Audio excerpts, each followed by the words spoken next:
Pengamat politik Universitas Negeri Jakarta atau UNJ Ubaidillah Badrun menilai pemberian abolisi kepada ex-Menteri Perdagangan Tom Lembong dan amnesti kepada Sekjen PDIP Hasto Kristianto tidak jernih.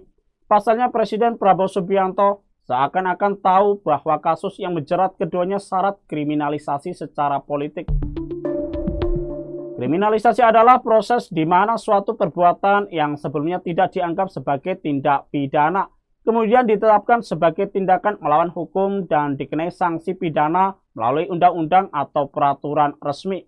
Karena itulah Ubaidillah menilai wajar jika publik menilai kedua kasus tersebut sebagai kasus kriminalisasi.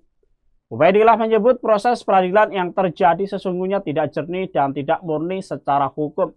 Sehingga Ubaidillah berpandangan pemberian abolisi dan amnesti tersebut pun tidak sepenuhnya jernih dari seorang kepala negara sebab di dalamnya bergelimang dengan motif politik.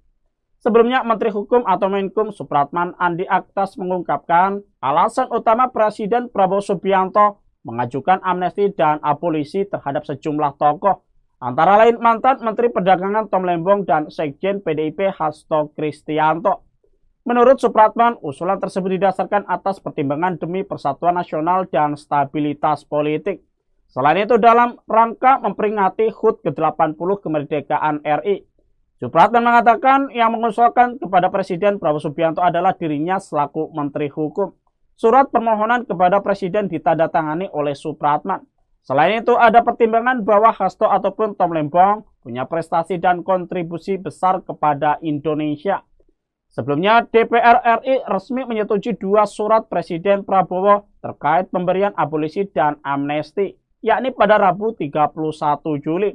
Wakil Ketua DPR RI Sufmi Dasko Ahmad menyampaikan surat pertama menyangkut permintaan pertimbangan abolisi untuk terpidana kasus korupsi Tom Lembong. Sementara itu, menurut Dasko DPR juga menyetujui surat Presiden kedua berisi permintaan amnesti terhadap 1.116 orang, termasuk diantaranya terpidana kasus suap yang juga Sekjen PDIP Hasto Kristianto.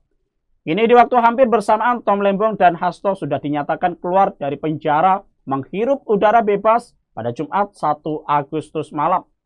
Download Tribun X sekarang, menghadirkan lokal menjadi Indonesia.